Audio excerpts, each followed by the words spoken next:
So hello guys, most welcome back to our YouTube channel Gyan with Sachin. तो दोस्तों, आज के इस कंप्लीट वीडियो में हम बात करने वाले हैं एक बीटीयूपी के एक लेटेस्ट अपडेट के बारे में, बीटीयूपी के एक बिग अपडेट के बारे में, बीटीयूपी के एक फाइनल अपडेट के बारे में कि आप सभी का जो 3/5/2025 यानी 3 मई वाला जो शेड्यूल अपडेट हुआ है, वो प्रपोज्ड एग्जामिनेशन शेड्यूल है, वो क्या आप सभी का बदलने वाला है। सीयूईटी वालों का क्या होगा, क्योंकि उनका एग्जामिनेशन आ गया है इसी दौरान। तो आज के इस कंप्लीट वीडियो के माध्यम से हम फाइनल क्लियरेशन करने वाले हैं और आप लोगों के लिए एक शॉकिंग अपडेट भी रहने वाली है। शॉकिंग अपडेट क्या रहेगी, आगे सुनिएगा। चलिए आगे बढ़ते हैं और पहले एक छोटी सी अपडेट आप सभी के साथ शेयर कर देता हूं। यहाँ पर नीचे लिखा हुआ है आप सभी का कि जो आप सभी की उत्तर पुस्तिकाएँ हैं वो पोस्ट ऑफिस के जरिए प्राविधिक शिक्षा परिषद को भेजी जाएंगी। इससे परिणाम समय से जारी किए जा सकेंगे। अब मेरा बताने का यही आप सभी के लिए मोटिव है कि पहले जो एग्जामिनेशन सेंटर बनते थे, जैसा कि 60-70 एग्जामिनेशन सेंटर बनाए जाते थे, आपके पॉलिटेक्निक कॉलेजों को ही सेंटर बनाया जाता था एग्जामिनेशन सेंटर। अब वो एग्जामिनेशन सेंटर ना बन करके आप लोगों का जो कॉपी होगा वो सीधा प्राविधिक शिक्षा परिषद के ऑफिस में जाएगा। वहाँ पर वो स्कैन होगा और आपके कॉलेज के जो भी टीचर होते हैं उनका जो उनका पोर्टल होता है, सॉरी एग्जामिनर पोर्टल होता है, उनके थ्रू उनको कॉपी दी जाएगी और वो अपनी कॉपी को क्या करेंगे, इवेल्युएट करेंगे। तो आप लोगों के लिए यही गुड न्यूज़ है कि थोड़ा और जो रिज़ल्ट है वो जल्दी आएगा। कॉपी आपके गवर्नमेंट टीचर ही चेक करने वाले हैं, उसमें कोई बदलाव नहीं आएगा। बस ये प्रोसीजर रहेगा कि जो कॉपियों का कलेक्शन है वो प्राविधिक शिक्षा परिषद यानी बीटीयूपी के बोर्ड ऑफिस पर होगा। इस तरीके के उन्होंने राय ली है। फिलहाल अगर मैं आप सभी को बताऊं कि एग्ज़ाम डेट बहुत करीब है, अगर आपने ज्ञान विद सचिन मोबाइल एप्लीकेशन को नहीं डाउनलोड किया है तो डाउनलोड कर लो, क्योंकि यहीं पर पीवाईक्यू पेपर और नोट्स की पीडीएफ मिल जाएगी। किन किन के लिए है मेरे प्यारे साथियों, वो आपके सेकंड सेमेस्टर के ऑल ब्रांचेज के लिए है और हमारे 4th सेमेस्टर के छात्रों के लिए है और 6th सेमेस्टर के छात्रों के लिए। उसमें कौन है, सिर्फ मैकेनिकल, क्योंकि मेरी ब्रांच मैकेनिकल है और एक्चुअली मैं सिर्फ मैकेनिकल को ही गाइड करता हूं। आइए बिना देरी किए अपनी इस वीडियो की शुरुआत करते हैं और अपने मेन टॉपिक के ऊपर डिस्कस करते हैं कि पॉलिटेक्निक के अतिरिक्त कक्षाओं से पूरा करे कोर्स, जो कि आपको ऑफिशियल अपडेट मैंने सबसे पहले दे ही दिया था। किसके रिगार्डिंग, आपके ऑफिशियल नोटिस के माध्यम से। बात करते हैं कि परीक्षा तिथि नहीं बदलेगी, इसके बारे में चर्चा को लेकर के। जैसा कि आप लोगों को पता है कि 3/5/2025 को कल आपका ऑफिशियल शेड्यूल जारी कर दिया गया है। किसका, आपके बीटीयूपी का अपडेटेड शेड्यूल, जिसमें सेकंड सेमेस्टर के छात्रों का 24 तारीख से एग्जामिनेशन हो जाएगा।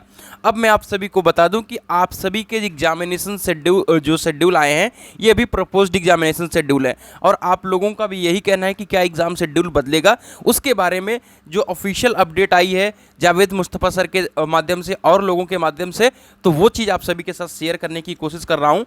जैसा कि मैं आप सभी को बता दूं कि 20 तारीख से लेकर के 28 तारीख तक जीकप एंट्रेंस एग्जाम कंडक्ट होना है। ठीक है, जीकप एंट्रेंस एग्जाम कंडक्ट होना है 2025 का। लेकिन मैं आप सभी को बता दूं कि ये डेट आगे बढ़ने वाली है। डेट आगे इसलिए बढ़ने वाली है कि जैसा कि आप लोगों को पता है कि 10 मई तक इनका एग्जामिनेशन फॉर्म भराया जाएगा और उसके साथ साथ ही अभी 10 मई के बाद भी एग्जामिनेशन के जो फॉर्म भरने की डेट है इसको फिर से अगेन एक्सटेंड किया जाएगा। और आप लोगों को पता होना चाहिए कि इस बार पॉलिटेक्निक कॉलेजों को एग्जामिनेशन सेंटर बनाया गया है पेपर कराने के लिए, और उसमें जो रोल होगा वो प्रिंसिपल का होगा और आपके कॉलेज का टीचर का होगा। तो जब तक आप सभी का एग्जामिनेशन नहीं हो जाता है तब तक इन लोगों का एग्जाम नहीं होगा। तो ये भी डेट आगे बढ़ने वाली है, 20 मई से कतई ये पॉसिबल नहीं है। दूसरी बात मैं आप सभी को बता दूं कि सीयूईटी का एग्जामिनेशन होने वाला है। जब हम लोग एग्जाम दे रहे थे तो 15 दिन पहले एग्जामिनेशन सेंटर सिटी आता है, ना कि एग्जामिनेशन सेंटर आता है। क्या आता है मेरे प्यारे साथियों, सिटी आता है, जो कि अभी तक सीयूईटी में एग्जामिनेशन सेंटर सिटी नहीं आया है। जावेद मुस्तफ़ा सर का भी यही कहना है कि आपके सीयूईटी का भी एग्जामिनेशन सेंटर का सिटी तक भी नहीं आया है, क्योंकि सीयूईटी का एग्ज़ाम पूरे कह सकते हैं कि एनटीए का एग्ज़ाम जो है आपके पूरे इंडिया लेवल पे होता है, जिसमें 15-20 लाख छात्र शामिल होते हैं। तो बोर्ड ऑफ टेक्निकल एजुकेशन को उसके थ्रू अपना सिलेबस, अपना जो शेड्यूल है वो अपडेट करना ही पड़ेगा, इन्हें आगे पीछे डेट को करना पड़ेगा। लेकिन अभी तक सीयूईटी का इस पर कोई भी कह सकते हैं अपडेट नहीं है। और आप सभी को पता होना चाहिए कि सीयूईटी इस बार ऑनलाइन मोड में कंडक्ट हो रहा है, तो आपका मल्टीपल डे एग्ज़ाम होगा। मल्टीपल डे एग्ज़ाम होने का मतलब होना है कि जैसे जनरल टेस्ट का एग्ज़ाम है तो वो डेली बेसिस पे होता रहेगा, डेली होता रहेगा। तो इस तरीके से अभी उनका जो शेड्यूल है, कब कौन सा एग्ज़ाम है वो भी नहीं आया है। मतलब कहने का मतलब सिटी इंटीमेशन ही नहीं आया है। तो उसके बाद एडमिट कार्ड आता है, फिर आप सभी का उसके बीच में ही शेड्यूल आ जाता है जिस दिन होना होता है। तो अभी तो वो कोई प्रोसीजर नहीं है। तो बोर्ड ऑफ टेक्निकल एजुकेशन का मानना यही है कि एग्जामिनेशन जो है वो आप सभी का 20-22 तारीख जो है, ठीक है, उसके बाद ही हो जाएगा। तो मेजॉरिटी बच्चों का जो एग्ज़ाम है वो आपका उस दिन ही पड़ रहा है, ठीक है, मतलब उससे क्रॉस कर जाएगा। कुछ बच्चों का जो 28 तारीख तक IMED वगैरह गया है उसको और वो पीछे करके ले चले जाएंगे और आप लोगों का एग्ज़ाम कंडक्ट करा लेंगे। मतलब कहने का मतलब ये है कि जो 17 से 21-22 तक एग्जाम हो रहा है मेजॉरिटी बच्चों का खत्म हो रहा है, हो जाएगा।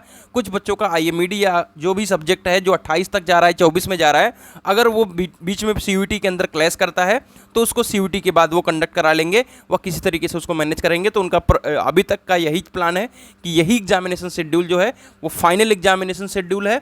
और अगर CUET का एग्जाम इसके बीच में पड़ता है, जो कि बहुत कम चांसेज है पढ़ने के, तब आप सभी का एग्जामिनेशन को डेट जो है आगे पीछे फ्लक्चुएट होगी, वरना आप सभी का एग्जामिनेशन BTUP में पहली बार पहली डेट पे एग्जामिनेशन होने वाला है। तो आप लोग अभी तैयार हो जाइए। और अब बस बहुत हो गया आप लोगों को दुनिया भर की चीज़ों को एक जानकारी इकट्ठा करते हुए। अब ये समझ लीजिए कि आपका एग्जामिनेशन होना ही है और अब अपनी तैयारियों में लग जाइए, क्योंकि अब सिर्फ 10 दिन बचे हैं और अब इसमें कोई दो राय नहीं है कि आपका एग्जामिनेशन कंडक्ट होगा। क्योंकि CUET अभी काफ़ी दूर दिख रहा है, क्योंकि इतने बड़े लेवल पे एग्जामिनेशन सेंटर बनाना और इतने बड़े लेवल पे एडमिट कार्ड रिलीज करना उनके लिए बहुत क्रिटिकल कंडीशंस हो जाती हैं। इवन मैं भी CUET का एग्ज़ाम दिया हूं तो मुझे डेफिनेटली इन सब के बारे में पता है कि कितना इनका लेंदी प्रोसेस होता है, कितना लेट रिजल्ट आया था, कैसे होता है। तो अभी फ़िलहाल के लिए आप एकदम निश्चिंत होकर के अपनी तैयारी को करें। जो CUET एक रोड़ा पड़ रहा था वो अभी फ़िलहाल के लिए ख़त्म है। और चलिए, यही इन्फॉर्मेशन आप लोगों को देनी थी। तो मिलते हैं एक नई वीडियो के साथ, तब तक के लिए bye bye, take care, love you all.